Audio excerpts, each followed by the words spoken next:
Hi, this is Doug Moench, and you're listening to Into the Night, a Moon Knight podcast.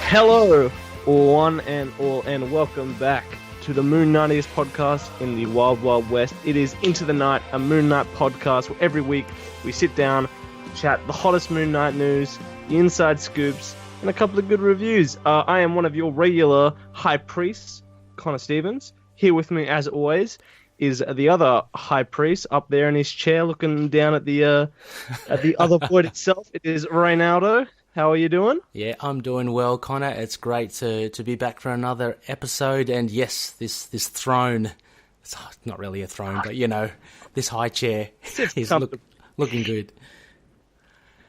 And with us for the first time, I think, otherwise we might have this around like we maybe do our mysterious disappearing of reviews, it is Natascha.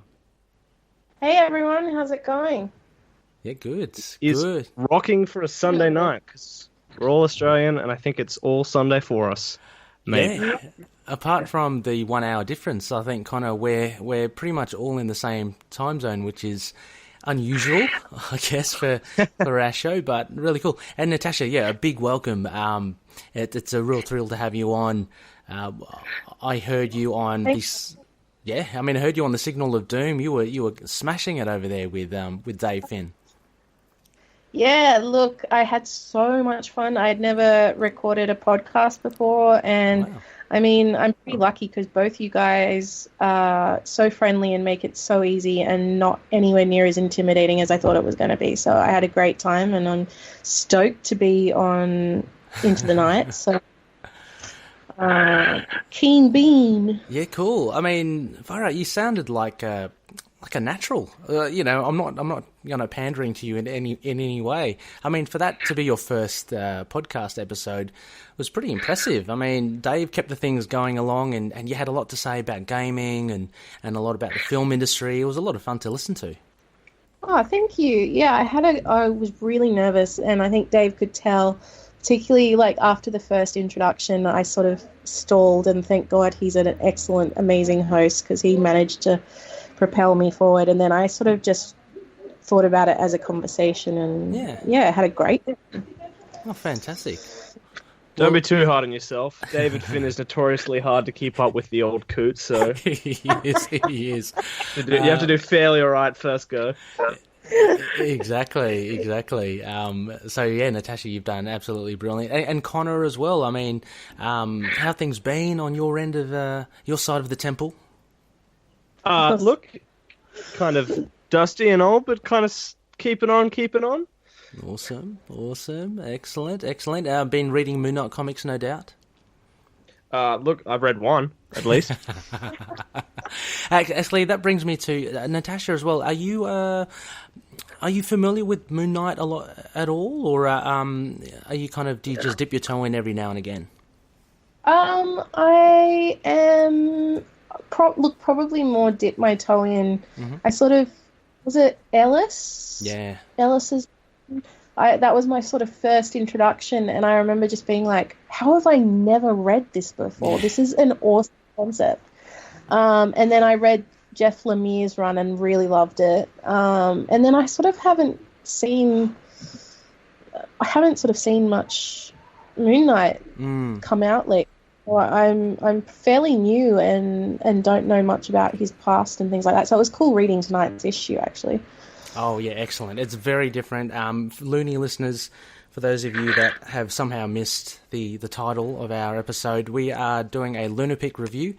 This time it is a classic run review, and we'll be looking at one of Doug Moench's and the legendary Bill Sienkiewicz's 1980s run with issue 9. So we're kind of slowly making our way, Natascha, through the golden oldies. Every so let me just check. Waning, Crescent or something. Particular phase of the moon. Glad you know. Yeah, that's it.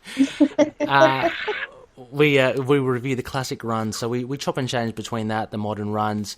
Also, we do any particular film, TV reviews, action figures, video games. We cover it all, so it's really cool to have you on for this one, and it'd be very interesting to hear your insights and your thoughts on this issue, because it's an old one. But yeah, and it's very different from Ellis and Lemire, so I can't wait to hear what your thoughts are there. Loonies, before we get into that, just a little bit of idle chat. I thought it'd be something different. If we just quickly go through any recommended reads or shows or music or podcasts for our listeners. So, Conishu, maybe if you can kick us off. Any recommended reads the past week for yourself? Oh, the biggest release of the year, I think, unless there have been Moon Knight comics this year, then it's those ones. But if it wasn't those ones, it is Jeff Lemire's new The Deaths of Vic Sage. Okay. The Deaths of Vic Sage. I think that's its full title. Yep. Let me pull it up. I think if there is any street level run I love as much as I love Moon Knight, it is The Question. The original run is like, I don't know, 30 issues of perfection, and then goes further back to the old Charlton comics and the Ditko era. And this is just absolutely the character at its finest, Lemire at its finest, something new, something old, just smashing together, gorgeous. It's actually got hold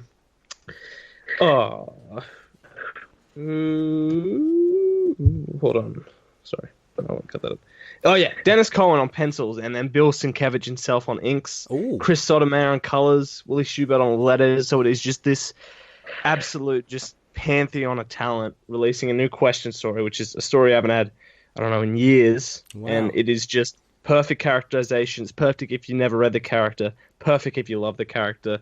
Please dive in. It's part of that weird Black Label thing. Okay. It's like a 50-page special every 2 months. Mm-hmm.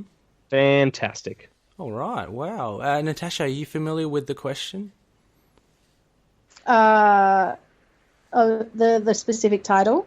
The character. Is it a character, Connor? I'm actually not that. Yeah. Yeah, okay, yeah. The guy with the no face, right? He's like a you better believe detective. it. Yeah. Like vaguely sort of been aware of it, but I don't know much about it. But if you're saying that it's that good in Jeff Lemire's writing, I will dive onto that.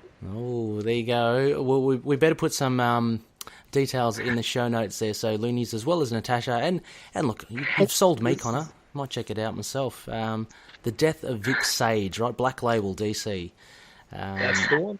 Right. How about Natascha? Anything reading? It doesn't have to be comics. It could be a novel. I know you read a lot. Any recommended reads for the listeners out there? Yeah, in terms of comics, I'm sort of finishing up the War of the Realms with the third volume of Jason Aaron's Thor. Right. And look, War of the Realms was something I've been looking forward to for such a long time because I've been reading Jason Aaron since the beginning. Mm-hmm. It was just everything I wanted, and more. In terms of books, have you heard of the series His Dark Materials? Oh, there's a TV show come out, right? Yeah, so they've just made a TV show, which I think is doing really well. I haven't watched it yet. Mm-hmm. So that's sort of the original trilogy, and the writer, who's one of my favorite writers, Philip Pullman, he's in the process of writing a second related trilogy. Okay. And I just finished the second book of that, and it's so good. Cool. He's a genius writer. Like, the way he's sort of entwined all the stories with the past is just insane. Right. It's masterful. If you had to explain it to a layman, or sell it as a bit of a pitch as to what His Dark Materials is about, what is it about? Oh man, that's so complicated.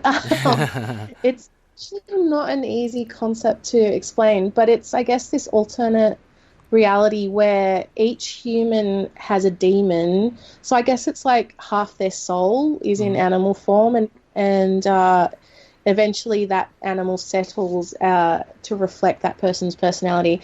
And it centers on an 11-year-old girl who, one of her friends, she's an orphan and lives in in a college in Oxford, and one of her friends goes missing. There's a bunch of kidnappings, and that leads to Nordic armor-clad bears and witches who separate from their demons, and epic battles with a church. And there's a lot of sort of religious. I don't know that you'd say criticism, but it's certainly a part of it. Oh, right. It's just epic, and it's really beautiful, and it's amazing. I can't recommend it highly enough. Cool. I mean, I've heard some good things about the TV show, and I think some people talking about the books. So it certainly is kind of getting a lot of interest at the moment. Connor, have you heard of it as well?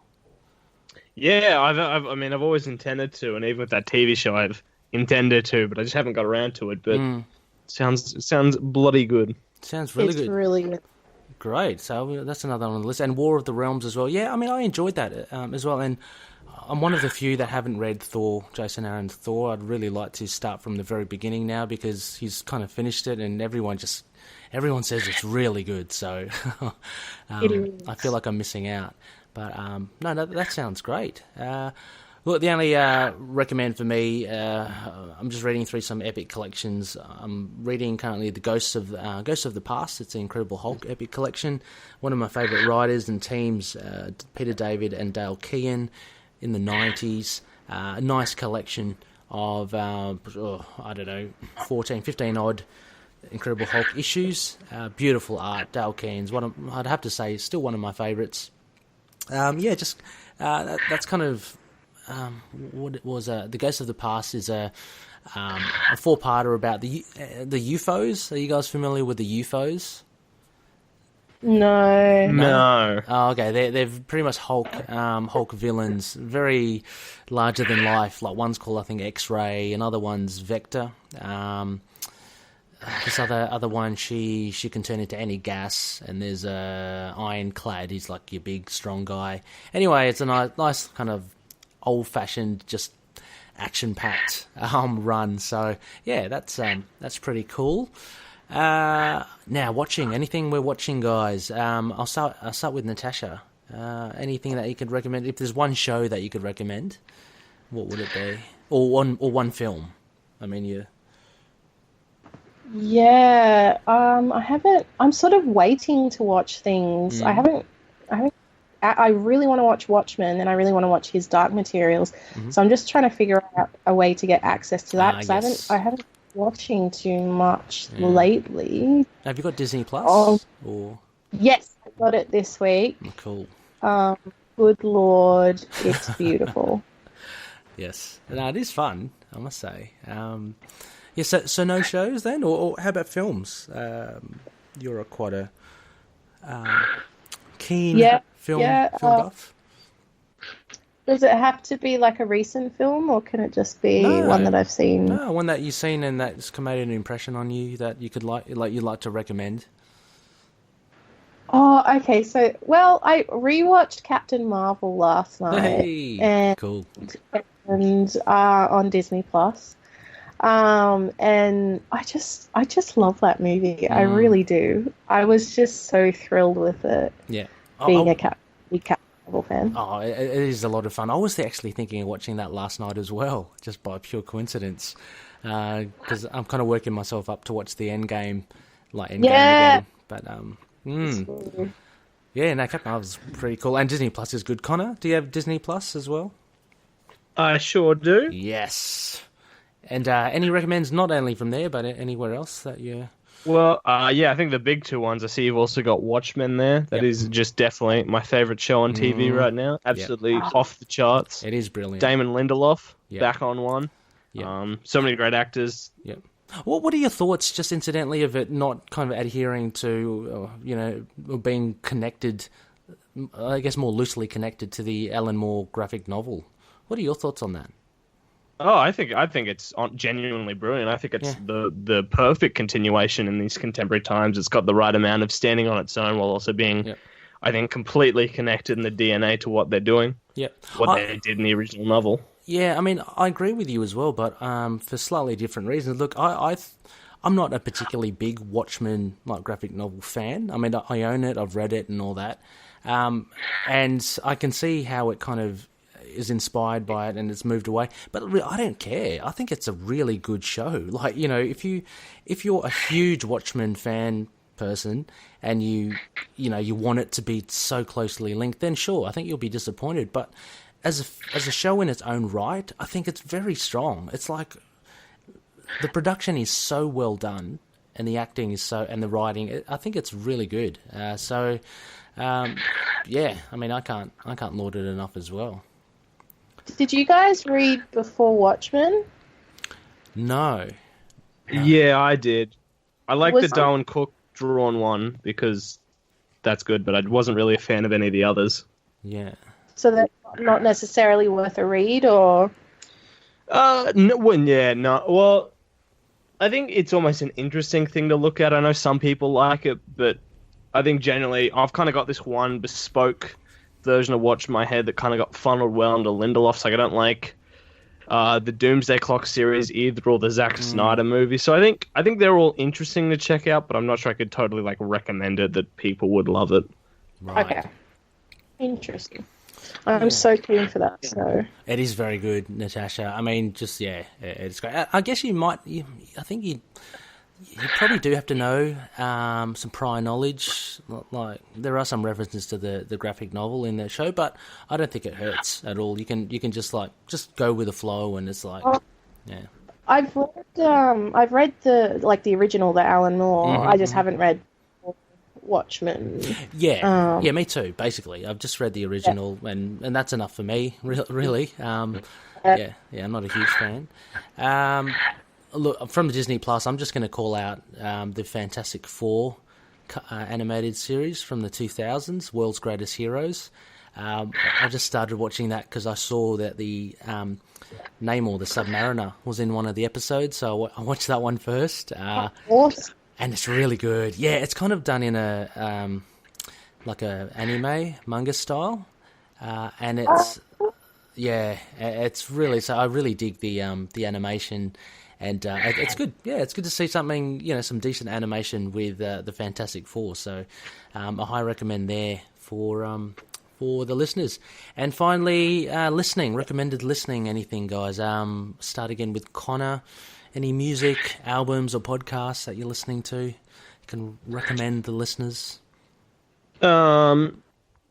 Nothing really new. I think some of the biggest album hits of the year have sort of passed back for a bit. I'm enjoying both the Watchmen and the Mandalorian soundtracks. I think nice. I've been listening to a lot of old renditions of classic JRPGs. I think that's about it. Okay. So what are JRPGs? Japanese role-playing games. Okay. Showing your age, Ray. I have no idea what that was, but now you've literally spelled it out for me. It's great. It makes sense. Natasha, any podcasts you're listening to or music? In podcasts, I've been listening to Dax Shepard, the actor. No. What's he? He's in a show called Parenthood. To be honest, I don't think he's that well known outside of that series, but he has this really interesting podcast called Armchair Experts. Okay. And he gets an amazing array of guests on, and he had Emilia Clarke on this week, and she gave a really sort of frank interview about her time on Game of Thrones and the manipulation to get her naked and things. Wow. It was really, really good. And I think because the guests are really super comfortable and it's a lot more easygoing than, say, a formal interview, they reveal more. Mm-hmm. So I've been really into his podcast at the moment. Nice. So is it Dax Shepard? Yeah, Dax Shepard. It's called Armchair Experts. Okay. Armchair Experts. He's married to. Do you watch The Good Place? Or Veronica Mars? No, my partner does. She loves it, but no. So he's married to the lead girl, Kristen Bell, in both of those. Frozen. Yeah. I just know she's Frozen. Yeah. Okay. Yeah. Cool. Frozen. Yeah. Nice. But yeah, so and the Endgame soundtrack is the one I've had on. It's so good. Yeah. Oh man. Well, they kind of like at the back of every comic book, you still see they're kind of advertising it. It's like I can't help not but get affected by seeing it every time I read a comic book. Yeah. Oh, I think I was in the car and was it the Portals piece came on and I just got chills because it just straight back to when those portals started opening and oh man. I'm gonna have to listen to that. That sounds so cool. It's good. Yeah. I'm just trying to. I don't want to get this name wrong for this podcast I've been listening to. Look, I'm just going to call it Life is Peachy podcast. It has one of our fellow loonies there, Noel Tate, who is the frontman to Deleta, who supplies the music to our show. Noel is a guest there. They basically review movie soundtracks, I believe, and they're doing Judgment Night, which was a 90s film. It has a lot of 90s music on there. Noel tells me the host is his ex-roommate, so they've got a connection there. But Life is Peachy, I nearly finished the episode. It is so much fun. If you know Noel as well, he takes apart the soundtrack. Needless to say, he's not the biggest fan of it, so it's a lot of fun to just hear that, just for pure entertainment value. But Judgment Night is the movie. So I'm not sure if you guys have you heard of Judgment Night at all? No. Okay, you don't need to. You don't need to look it up. Apparently, it's not that good. Apparently, it was made more famous because of its soundtrack. So it kind of they mishmash like heavy bands like Helmet with rappers like Sir Mix-a-Lot. So it was a very weird kind of hybrid. So anyway, Life is Peachy is the podcast. I'm not entirely sure if that's a title, but it will all be in the show notes, loonies. Just check it out. Now, we've just got a couple of things to do, Connor and Natascha, before we get into our review. I had a quick scour over for our White Noise, our latest news over the interwebs for Moon Knight. The things that have been banding about, you probably have seen the Russo brothers. They have informed Inverse that they'd be interested in doing something for Moon Knight. What are your thoughts on this, Connor? Is this a good thing, or is this something that they should just steer clear of? What do you reckon? Yeah, it's definitely not a bad thing. I think a movie series directed by them, whatever it would be, definitely wouldn't be bad. But I'm all about new creatives getting involved. So I definitely think I'd prefer something new, as much as the Russos have definitely proven themselves. Mm-hmm. Yeah, definitely. And Natascha, what are your thoughts? You can't fault the Russos. I think if they're involved, then it's probably going to be a quality production. I mean, again, it's a bit like Connor in that it would be nice to see just like a fresh take on things. I don't know, like I could kind of see Whedon doing something with it. He hasn't done anything for such a long time. Oh yeah, that could be. But yeah, I mean, look, if they're on board, I'm on board. So. Yeah, I pretty much share both of your sentiments. The same. I mean, they've obviously proven themselves, and they're very capable. And if they do something, I'll be happy, all for it as well. But at the same token, I think there's an opportunity there for Moon Knight, the TV show, to actually do something slightly different. You could argue the supernatural, the horror elements. You can do something different with him, and I feel someone else, or just someone with a different perspective, would have a good stab at it. Yeah, I think that's pretty accurate. Yeah. So I don't know. They just made one again. They just made a passing comment. It's not like they're going to do something. It's just like oh, would you like to do it? Yeah, that'd be pretty cool if we did. But so it may not eventuate into anything. Speaking of rumours and not eventuating potentially, just the only other things going out on online is this whole thing about Moon Knight being tied to the Blade movie. This has seemed to have gained momentum since it was released, or someone dropped it. Who knows? I think I mentioned it in the last episode. But again, Connor, what are your thoughts on this? Would this be a good thing? Is this pure rumour? I mean, pure rumour. I doubt there's maybe a buzzword in an office, or possibly absolutely nothing. But I'm really looking forward to that Blade movie. Maybe I'd like the Blade movie on his own, but also if Moon Knight was there, I think that'd be pretty damn good. I think we're kind of over the classic origin movies, so I think introducing more heroes into a film can sometimes help heal over that first wound, rip off that first Band-Aid, so... Yeah. I so agree. I'm kind of really past origin. Yes. Oh. Yeah. Like... I mean, Captain Marvel did it really well, I thought. Yeah, because it kind of also didn't feel... It didn't spend a lot of time establishing, what her life was like before. It kind of picked up with the action and retrospectively hinted at things. But yeah, I'm really fatigued by that whole... Yeah, I'd agree as well. It's we're well past it now. And I got that feeling, what was it, with... I think it was Venom or Doctor Strange when that came out. I was kind of like, here's an origin again. Yeah. So they're going to have to break away from that, really. Otherwise, I think they're going to really plummet in popularity. So backdoor, introductions are the way to go. I'd like to see Elsa Bloodstone actually introduced in the Blade movie. Oh, that would be brilliant, actually. Yeah, I know she's not entirely vampires, but she's monsters, so you can tie her with it. And, man, she should be a lot of fun. Very, very kind of tough as nails. Finally, we have a tweet from Matt Rosenberg. So Looney's The Glimmer of Hope is still there. Look, we've got a TV show coming, so we can't complain, but we are starved of comic book appearances of Moon Knight.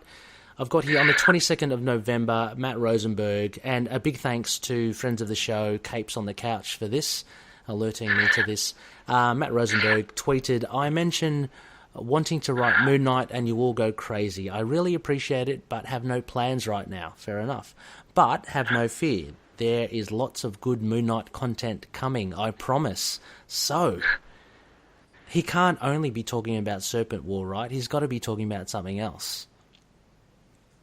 Well, it has to be more than that, surely, because just from the brief chat you and I had about that, about Serpent War, it doesn't sound like Moon Knight's that heavily in it.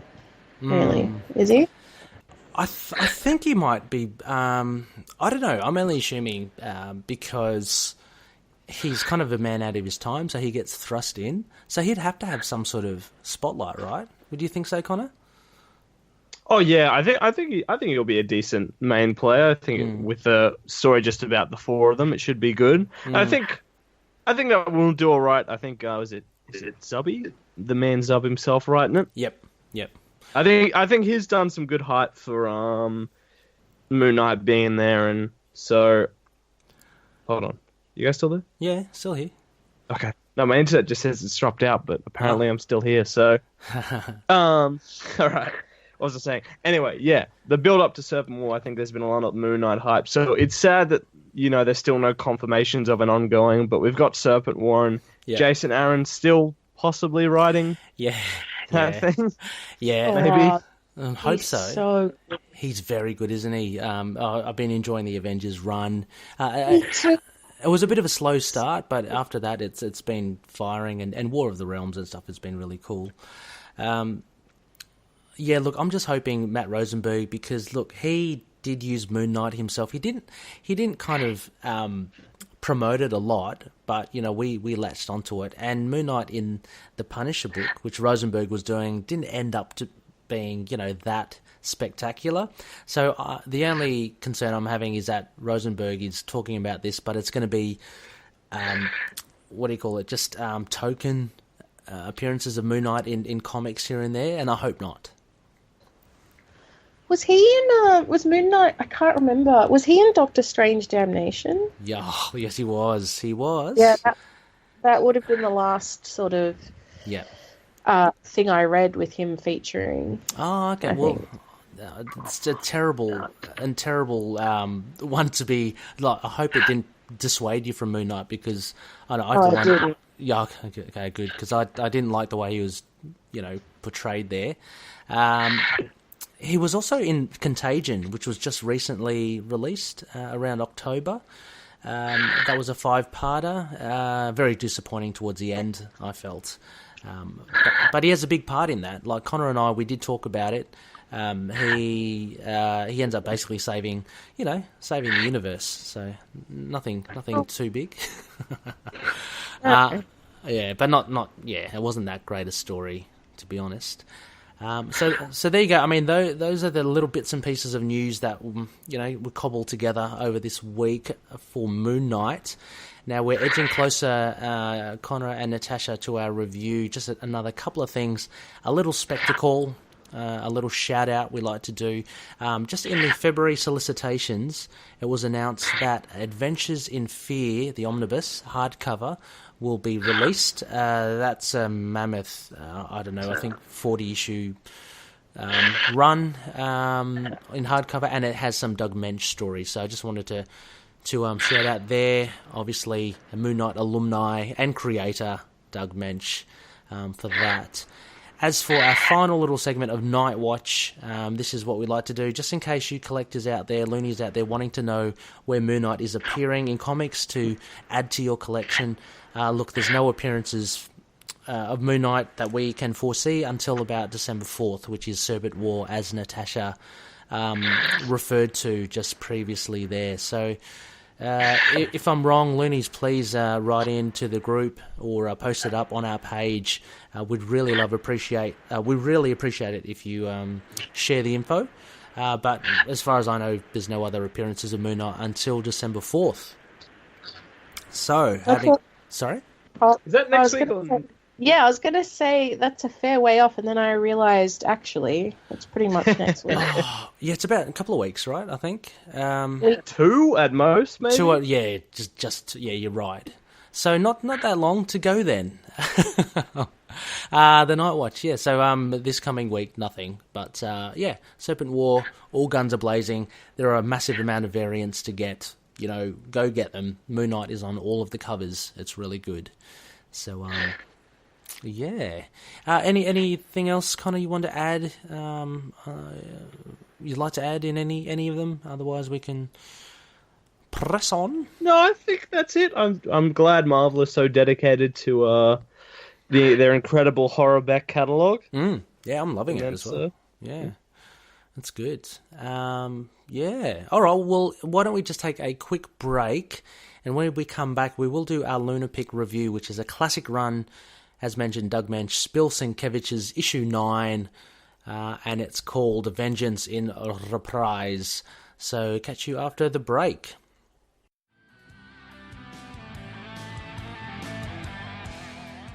Hi, this is Chris. And this is Brian. And we are the hosts of Inner Demons, the Ghost Rider podcast. And you can find us on iTunes, Stitcher, and other podcast apps for all your Ghost Rider needs. Right on.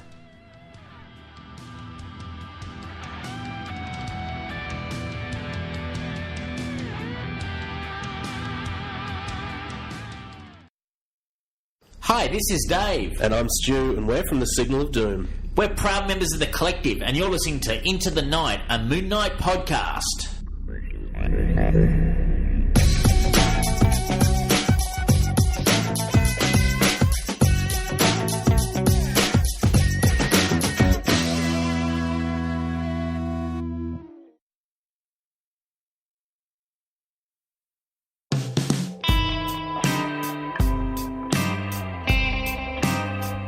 Hello, and welcome back to the second part of Into the Night, a Moon Knight podcast. This is our review section of the podcast with a handy-dandy name I seemingly forgot.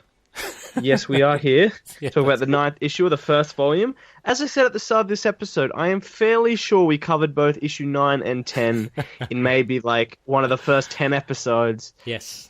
But if we can't remember that, you Yeah. guys probably can't either, so maybe we're safe. Yeah, I think we mentioned that offline, Connor. Yeah, Natasha, sorry.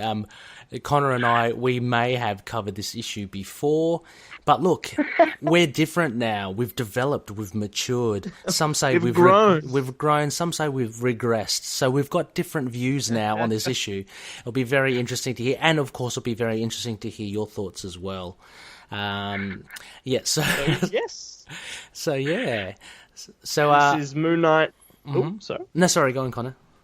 No, I was going to say, so this is Moon Knight Volume 1, Issue 9, Vengeance in Reprise, published July 1981, with writer Doug Moench, penciler Bill Sienkiewicz, also on inks, colorist Bob Sharen, letterer Joe Rosen, and editor Denny O'Neill. Mm-hmm. And available currently in single issues or floppy format. If you're lucky enough to track one down, it's available digitally on Comixology, Kindle, and Marvel Unlimited, so go check it out if you have access to those.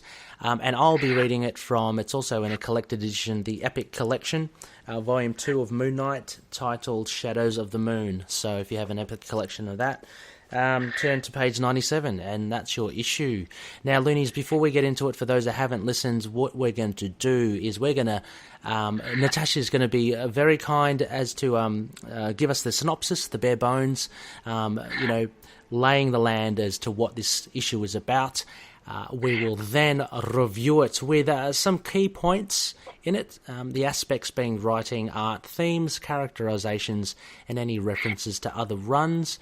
And we'll end with a rating, and that can either be, Natasha, it can either be our vanilla rating, which was our original Moon rating system, or Konishu has kindly donated his patented rating system there, so you can choose one or or both. Tired at like 12 o'clock. Who knew this would stick? So, this is awesome. So, Natasha, in your you have a very dulcet tone already, but in your most fantastic voice, if you can give the listeners the bare bones for this.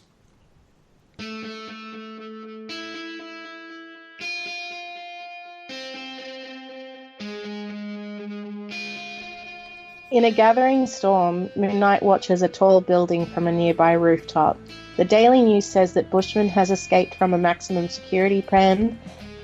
Moon Knight glides across the street and crashes through a window into an underworld casino. At Stephen Grant's mansion, Marlene Alron? Yeah, who knows?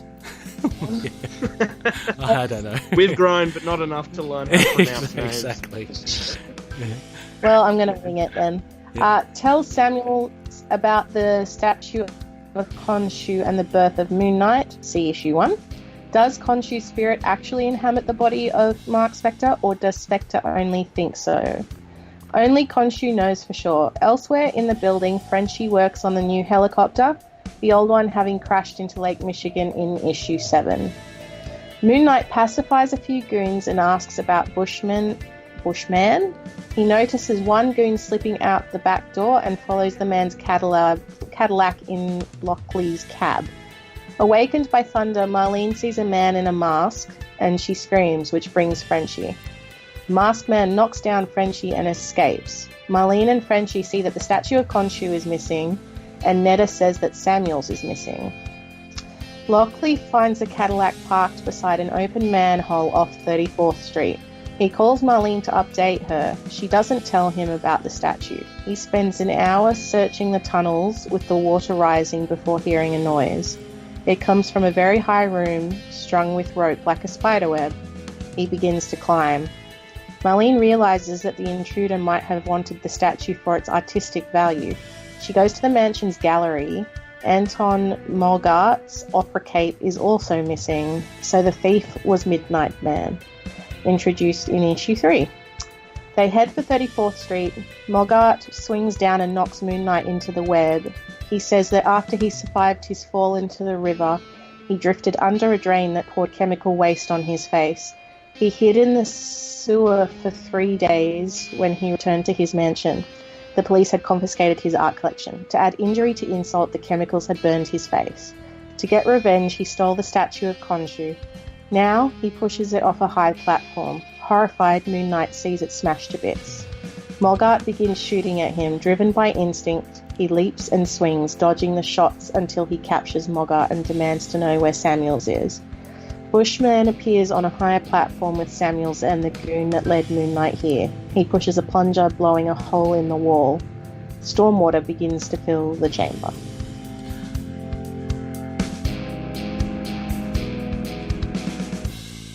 Yes, so that was the bare bones. Oh, very well read, Natascha, and courtesy of Wiki. So whoever wrote that for Wiki, highly detailed synopsis. Thank you for that. All the details covered in there. Why even bother reading the comic? That's what I say. It's all there.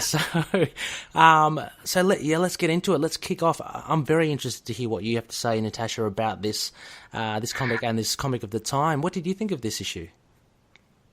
So I'll be honest, in terms of when I had a flick through and saw that it was sort of early 80s, I, being a child of the early thousands comics and their very shiny, realistic art, was trepidatious. But when I read it, I really dug it. Awesome. I really liked it. I thought it was cool how it kept... even the frames, the sort of movement through the frames is quite different and far more... It's used more creatively, I think. But I love the idea of like almost a Batman-esque mansion full of art. Oh no, I've said the wrong thing, haven't I? That's okay. We're allowed one reference per episode. I only mean in the sense of a large mansion full of weird stuff. Sure. That's fine. Yeah, cool. That aesthetic. So I surprised myself at how much I enjoyed the issue, not having any context for it either. That's really good. That's really good. I mean, I guess testament to the eloquent writing of Doug Moench. And I mean, as you mentioned, maybe not your cup of tea for art, but the writing was enough to draw yourself in. Connor as well, revisiting this, how did you find it again? Was it good? I really enjoyed it. I think, look, I'm constructing a timeline in my head, and I don't know, I keep saying it a lot that this is the part when Moench's run really takes off. I think I always put that kind of needle ahead of this issue, but there's a lot of stuff looking back at this I really liked about this issue and where it would lead Mark in the future. So I was nicely surprised going back in, and I think the art's really strong here as well. The reason why I always remembered that we spoke about this issue is that one page where Midnight's shooting him across the 9 different panels as he chases around. That's like seared into my head. I think it is for a lot of people. Very iconic and so innovative, I think, of Sienkiewicz there, or Moench, whoever kind of instructed or collaborated to do that. Look, let's jump straight into art then for that, because I wanted to talk about that as a jumping off point. As you say, kind of brilliant layout there, very memorable. Having reread this, again, did you notice that Sienkiewicz... intentionally, the panel layouts are identical. They're just 4 horizontal panels, nearly every page. So he has a rigid structure to the comic book. Without fail, they're all kind of just 4 from left to right, just long, but 4 panels stacked on top of each other. And I think that's a really, I don't know, depending on how successful you think it is, I really admire Sienkiewicz for doing something really, really simple. But my interpretation is that if you look at the first splash page, I love the sense of disorientation or the kind of the angular perspective that he gives it. So it's not steady, right? We get introduced with Moon Knight on the rooftop. It's kind of slanted. It's off kilt. And it kind of gives you that sense of movement. But then everything else, panel-wise, is the 4 panels all the way through. Not until, there's one where you get him opening up into the sewer with a very vertical shot of the spider webs and the platform. So Sienkiewicz then just breaks up the layout there. And then, of course, actually, once Khonshu's statue is destroyed or is smashed in that story, immediately you get the change in the panels. You get those 9 panels, which he does over two pages with Moon Knight and Midnight Man fighting. I think it's just really, really cool because those 4 panels were so kind of solid throughout, the layout of the whole story. Now that you've drawn my attention to it, I sort of didn't pay much attention, but yeah. That is really interesting. I mean, well, I had a look at the previous issues as well, and this is not like lazy layouting by Sienkiewicz. It's not like he's done that before as well. His other previous issues are all different. The pages are full with different sorts of panels overlapping, different shapes and everything. But it's this issue where he just sticks to this 4-panel grid. And I think you raised this, Connor, in our initial review. Oh, probably. That was like, man. Was I maybe still in high school? Jesus Christ. I think you were. You were. I think it was an early episode. Connor, you referenced it. It was one of our first 10 episodes somewhere. But yeah, so I thought that was very interesting layout art-wise. Now, Natascha also as well, I'm not sure if you're familiar with a lot of Sienkiewicz's art. I don't think he's really hit his stride here. Okay. He's starting to mess around with his style. Previously, he had a very Neil Adams kind of style. Here, he's starting to be a little, I don't know what you call it, little bit more sketchy. And then later on, we see him playing around with textures and different media in his artwork, which is kind of his signature thing.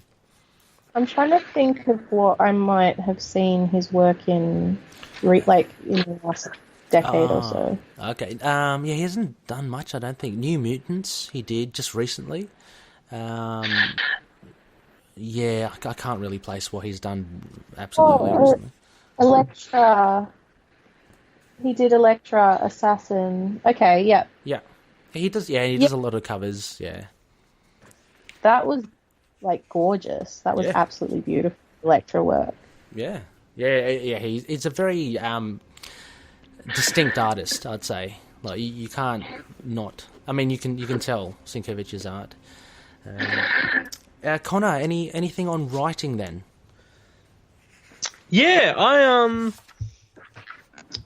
I think I've spoken about this a lot before, and I think kind of more relevant now that Natascha's back as well. And she brought up kind of jumping back to the 80s. And I think Moon Knight, this run, was really one of the first times I ever did kind of split from modern comics of the 2000s back to the 80s.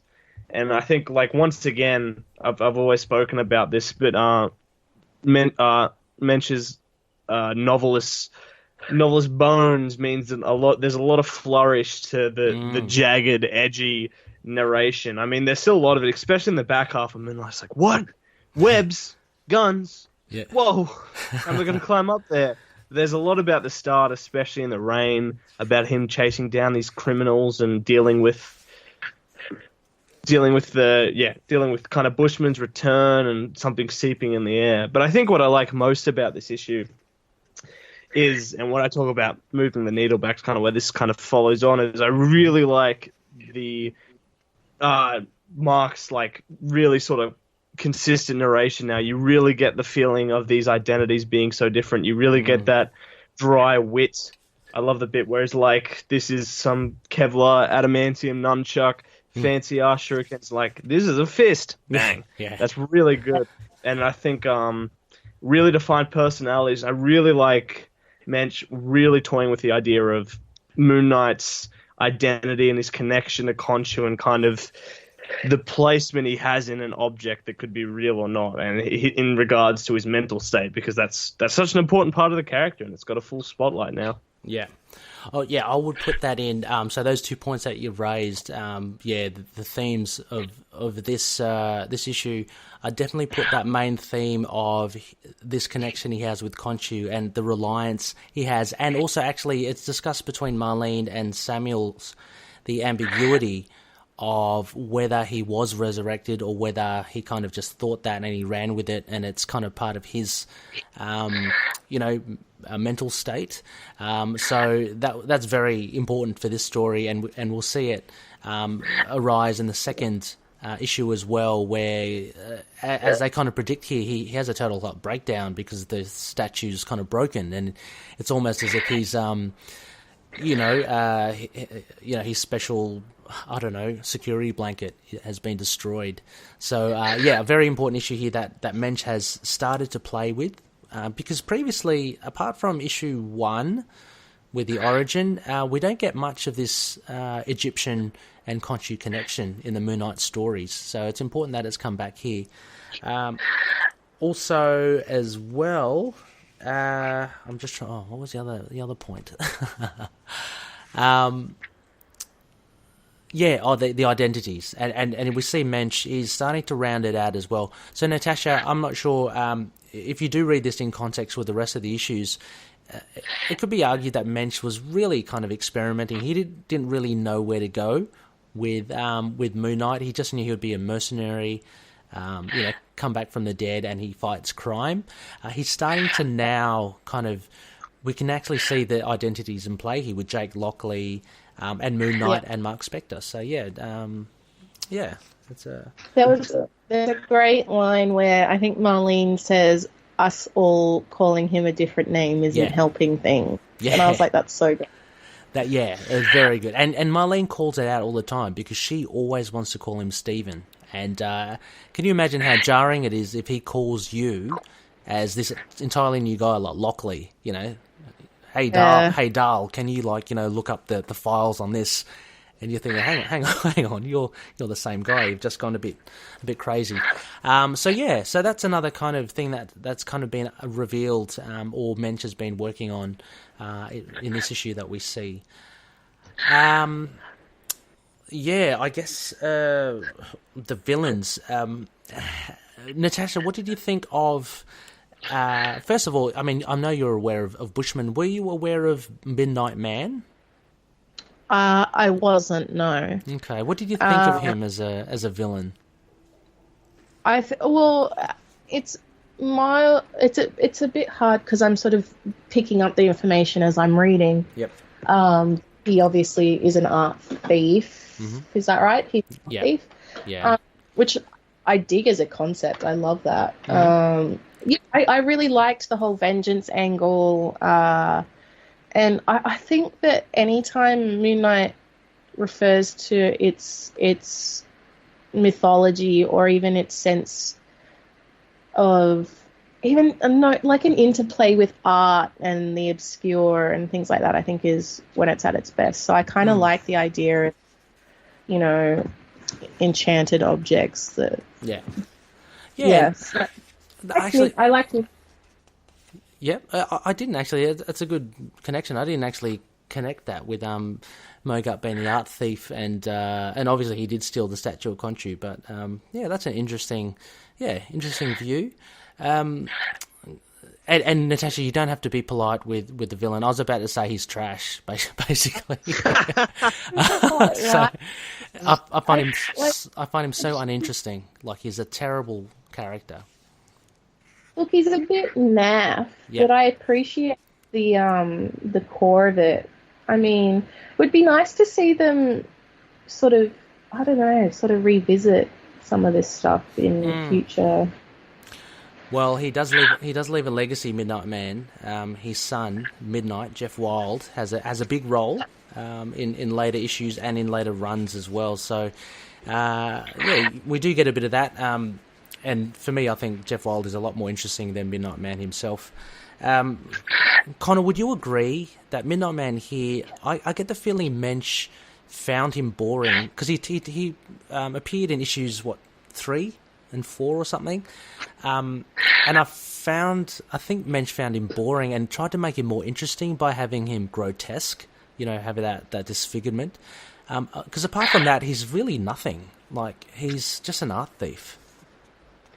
Yeah, I think that's the problem of what I might get into it, because I've cheekily seen your score in the prompt sheet. But I think the kind of problem with this issue and this character is really just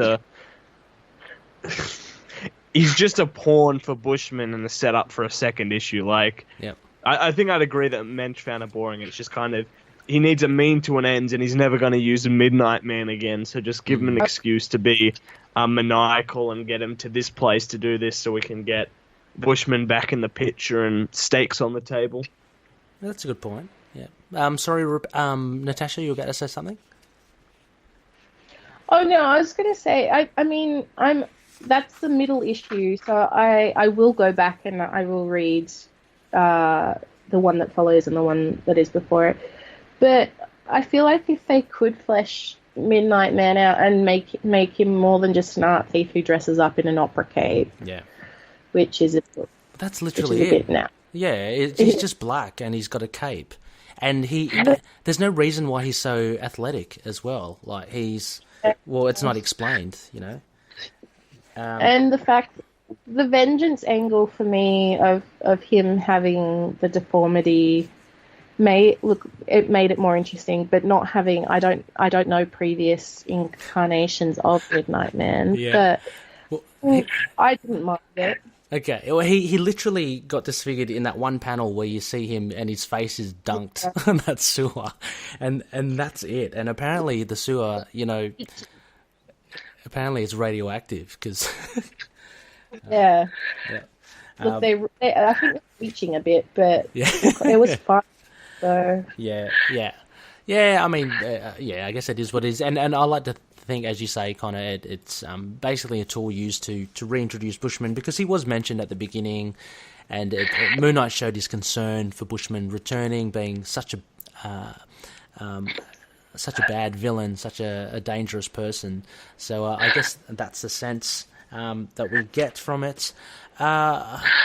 Look, as for references to other runs, as you mentioned, Natascha, there is a connection to issue 7 with Frenchie, because we see Frenchie working on the new Mooncopter. The old one crashed into Lake Michigan with that outbreak.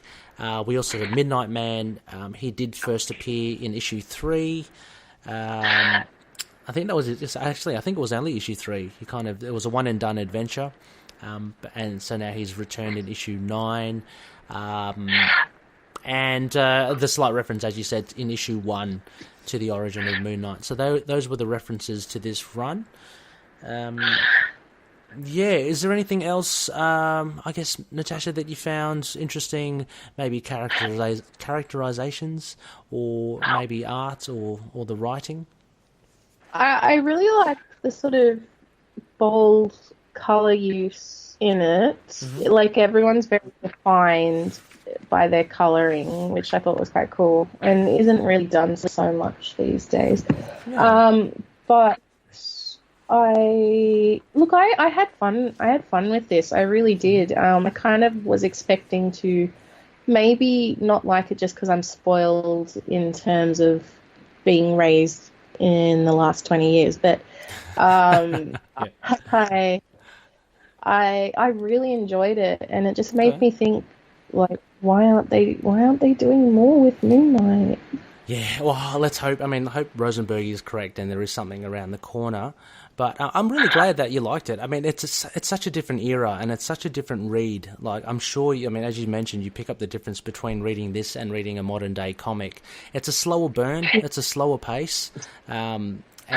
Yeah, but if you like this, it's really cool. I highly recommend the whole Moench run. I mean, holistically, reading all those issues, it's so cool. I mean, he gives such a tone to Moon Knight, and he really does set him up as a character that we see him today. So it's really fun to see what Moench has done to create that kind of like noir, slightly darker, seedier side, of the Marvel Universe.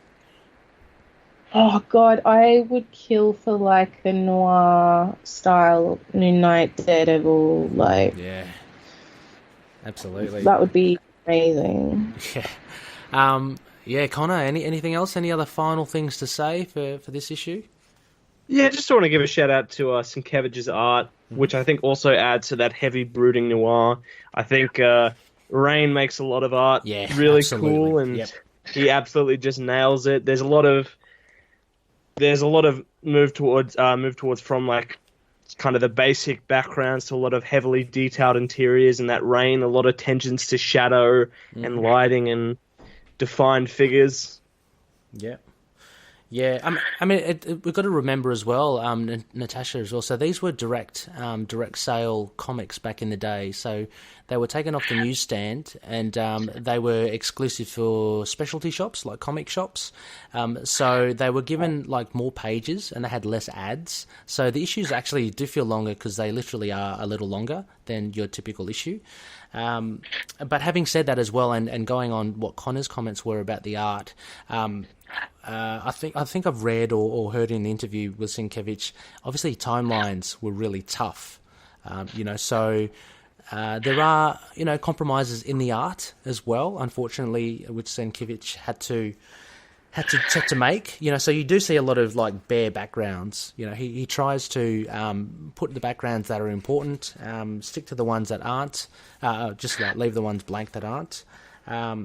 But the ones that he do, like those rain scenes, Connor, are just brilliant. And I'm still very much impressed with the perspectives he uses. He tries out different perspectives, like really low angle looking up perspectives a lot. Yeah, I noticed that, and there's a lot of really good, especially since we're moving from sewers to the tops of buildings. That really works well. Yep. Yeah. Exactly. And it would be actually a thing to note as well, just a final thing on art. So Sienkiewicz inks this as well as draws it. It's interesting to compare when he has another inker as well. So you can actually really see Sienkiewicz's touch when he does ink it. It is a lot more sketchier. So, yeah.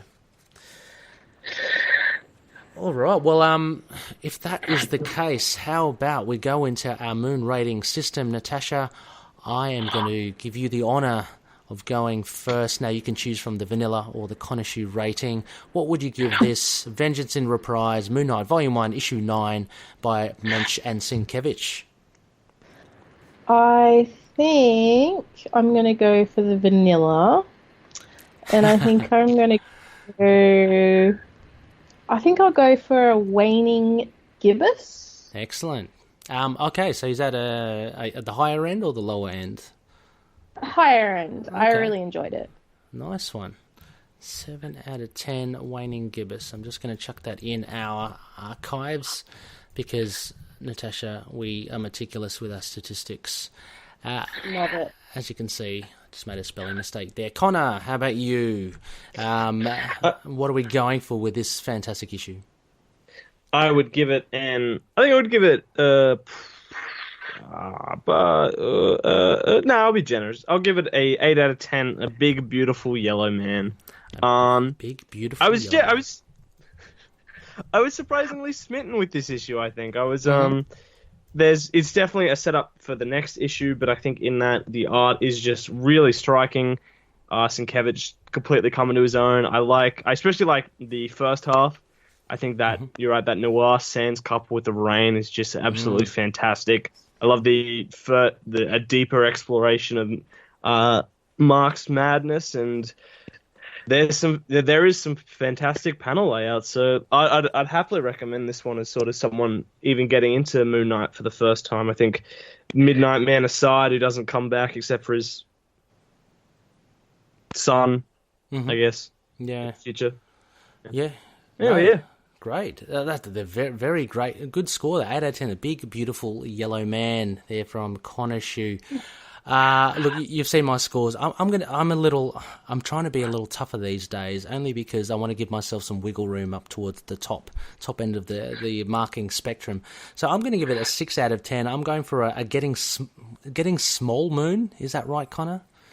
Small? Is that, what is small? Yeah, a little small bean. Okay, excellent. Well, I'm loving that. I'm going for a 6 out of 10, a getting small bean. Look, 6 out of 10 is, obviously it's above average. I'm trying to reserve my 8s, 9s, 10s for really those issues that I will come back again and again and again to. I really did enjoy this, and I'm so glad, Natascha, that you loved it because, this is a world, the Moench world, the Volume 1, if you invest some time to read Volume 1 in its entirety, you will be sucked into this world that Moench creates. With this pacing we talked about, with the pacing, with the lyrical prose, with Sienkiewicz's art, it's just a distinct series, and there's a reason why a lot of loonies consider this the best run of Moon Knight, because it can't be compared to other ones in the fact that it just creates this world, and that's the best way I can describe it. So very glad that you liked it. I hope you will be reading more, but I give it a solid 6, a good getting small moon. So there you go, loonies. It's that's all happening. 3 different scores for one very decent issue, so check it out. All right, we are wrapping up. A big thank you, Natascha, for joining us this episode. It's been so much fun having a chat. Thank you for having me. I've loved every minute, and I think I will go and head to Kinokuniya or something and look for the collection, because I think I'd like to read more. Oh, awesome. Yeah. I think I'll do that next week. Yeah. Oh, so glad to hear. And look, you're more than welcome anytime back onto the show. We also do the modern runs as well, so we'll be bouncing. I think we're doing the Bendis run for the modern run, so there's always plenty to say with that sort of with Moon Knight stories. Look, I always have plenty to say about Bendis. Rarely is it. I remember the Signal of Doom episode. Don't worry. Yeah. Lord. Yeah. Look. Civil War. You 2. might not. Yeah. Oh God. What? Oh, well, he's done some. Yeah, he's done some good things, but yeah, you're right. He does some terrible things as well. Yeah, no joke. So huge thank you. Mooney Missives, look, we don't have any feedback for this issue. So look, if you have any thoughts on this issue, just drop us a line anyway, post it up in the group or the page, tweet us, or chuck something on Instagram. We're always happy to hear it and read it out on the show. But I think we covered it quite well. I think it, pats on backs all round. Konoshu, it's been marvellous again revisiting this with a new set of eyes. Yeah, it's been good, and thanks for stopping by, Natascha. I've got to check out that Signal of Doom episode. I think been a bit behind on that, but I think Dave will either forgive me or has already given up on me. Either way, thanks for stopping by. Your perspective is absolutely loved and adored, and we hope to have you back soon. Is there any way you want to plug, actually, before we head off? Yes, good point. Not really. I'm just I'm just really honoured to be on the show, and I've listened to both Last Sons of Krypton and Into the Night, and cool. It's pretty amazing to now be on a podcast with you guys. So thanks for having me. We are equally as chuffed. Don't you worry about that. So, like I said, anytime you're keen, just let us know, and we'll set something up. Righty. Oh, sorry, Connor. No. Oh, sorry. No, that must have been an echo in a little bit of a gremlin. Skype. A bit of a gremlin scuttling around. Now, thank you once again, listeners, for listening. Look, we are part of the Collective. We're a band of a few like-minded podcasters, similar to the Signal of Doom, which Natascha has been on, similar to Capes and Lunatics, a fantastic podcast, and similar to another shout-out, Thanos and Adam Warlock podcast by Al, a very cool podcast there. There's a whole heap of us. We basically do character-based podcasts or pop culture podcasts. We've got all the links in the show notes there. Come follow all the other shows. They're just really good. They're really great to listen to. I have all of them, if not most of them, on rotation. Finally, you can find us in a truncated version. Look, Connor, I've been trying to truncate this last bit of the show, only because all the links are there anyway on the show notes. So I'll just say that you can drop us a line on email, itkmoonnight@gmail.com. We're on Facebook. We have a group and a page. We're on Twitter, Instagram, YouTube, Discord. Get vocal. We have a website on Libsyn and WordPress. Check them out if you want to. That has all the newsletters and all our episode summaries there for your entertainment. Speaking of which, I'll have to delve into and try to find a link to that old episode that we did this review for, and I'll put that in. So no wonder.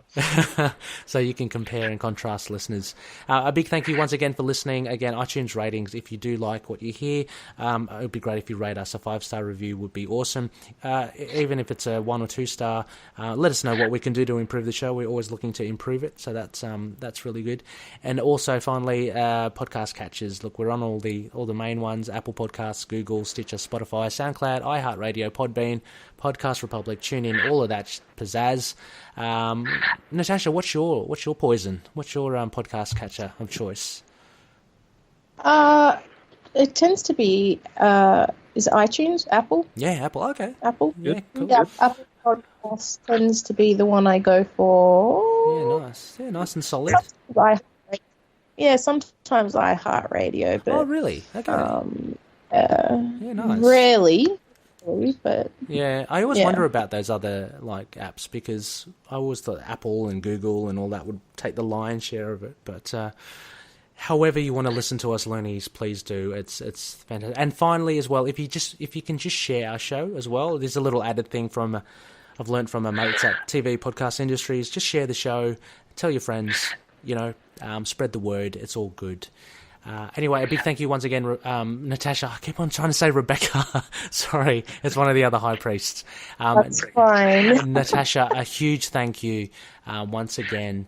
And Konishu, do you mind signing us out for this little ditty? I can do that. Thanks once again for listening, checking us out, hanging out with us, and above all else, enjoy the rest of your night, because you know that Khonshu will be watching over the denizens of the night. Goodbye, everybody. Catch up. See ya.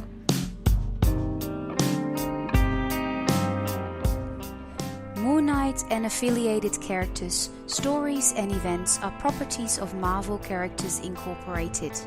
Materials used and discussed within the podcast are intended for critique and review purposes only under the fair dealing concept of the current Copyright Act.